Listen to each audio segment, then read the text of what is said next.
basically, I'm just gonna like show you how to ride a motocross bike. This is like some tips for riding your bike.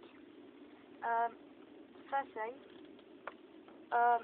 when you're, you know what whoops are? When you're the ground goes like that. What? That's gonna hurt, isn't it? Ow. I'll just get some slippers on. Hang on a minute.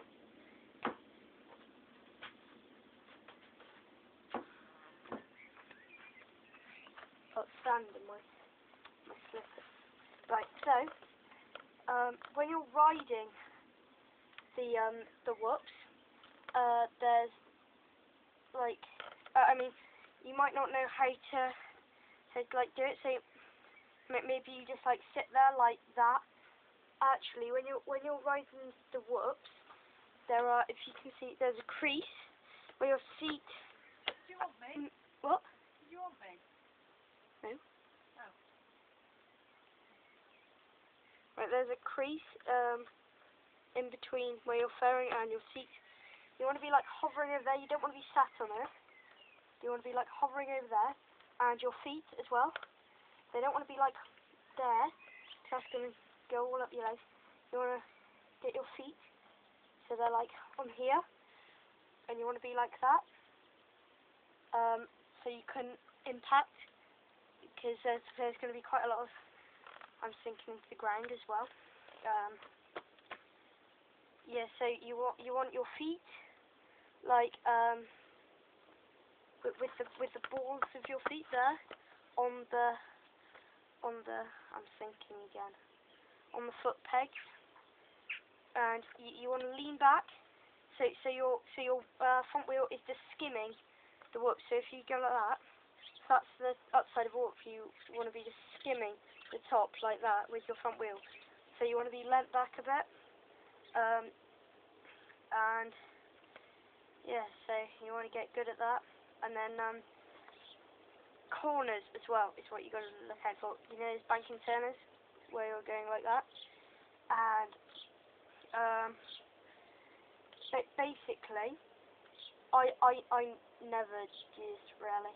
I'm like rubbish at corners. So, but what you want to do is you want to like brake a bit, let the engine slow you down.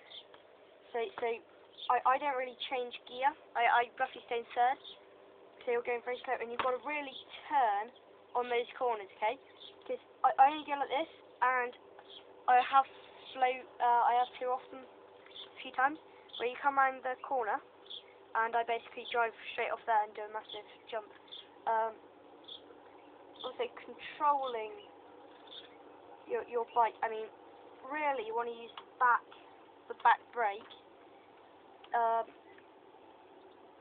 But well, you can use your front brake. I mean, as long as your front brake isn't too snappy.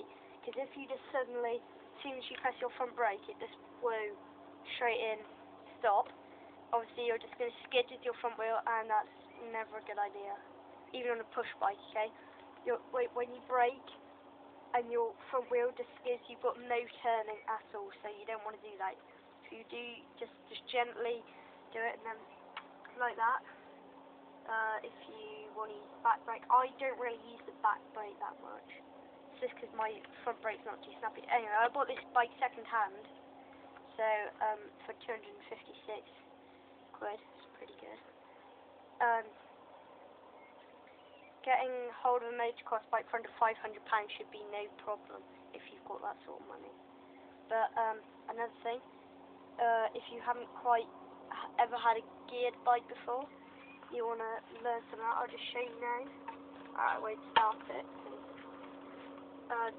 So basically, what you want to do, if you can see you probably can't, but if you see there's a gear lever here. There you go, there's the gear lever. And basically, to change up a gear, this is a clutch. There's like ones in cars and stuff. A clutch. Basically, the clutch disengages the engine, so you can just freewheel, if you know what that means. freewheeling is basically you've just got your clutch in, you're going down a hill. There's no reverse gear on bikes. There is when you're falling down a hill backwards, but so basically you go. I'm going back down there. Right. So you see there. So first thing, your engine's running. Just imagine this, okay? Right. And what you do, oh for God's sake, right? You gently, obviously if you're on a hill, you need to brake a bit, but normally if you're on a flat surface, like I'm not on, right? Hang on a minute. If you're on a flat surface, you want to put your clutch in, and on this is, you can either get bike. I mean, Dad says his bike is to go into first, you press it down. I mean, I can't really see why that would be any good, but on pit bikes, which is what this is, you normally push it up like that. And I think my gear thinks this is C, so I can't.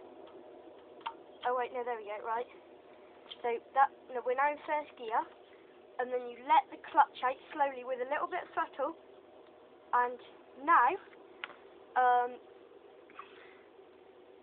you must never leave it in first, because when you kick down on the starter, look, let me just show you, okay, just slowly, see what happens.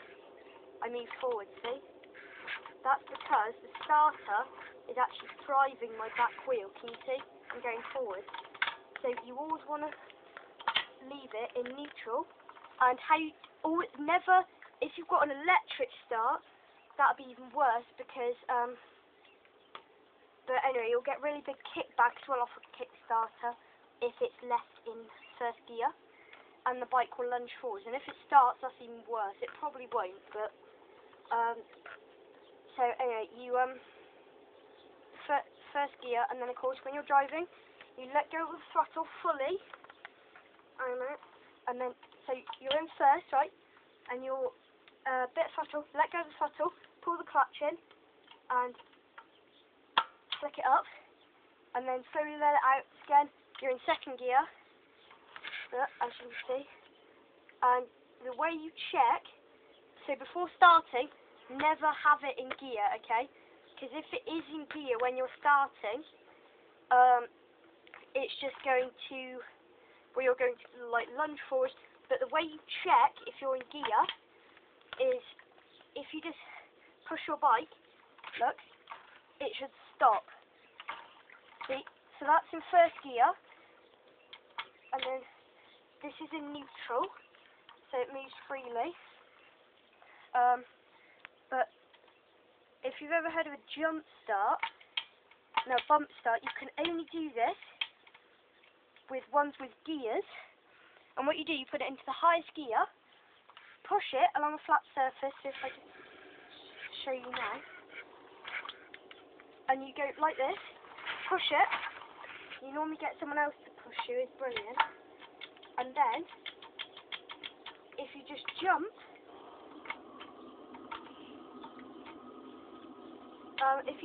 on the bike, and if it starts to like rev up, just pull the clutch in straight away. Because you're literally going to be pulling out in fourth gear, which is never good. Normally when you're starting a motocross racing, normally starting second, I wouldn't advise it, especially not on this bike, because it's got like a really dodgy second. Just this bike, not like Demon X's in general, but yeah, so this is, I'm definitely going to have to get it replaced. And how you replace one is I've been looking on YouTube all over. See, YouTube is got full of stuff you don't want, really. Like, I don't know, Fred, if you've ever heard of him, and dancing annoying oranges.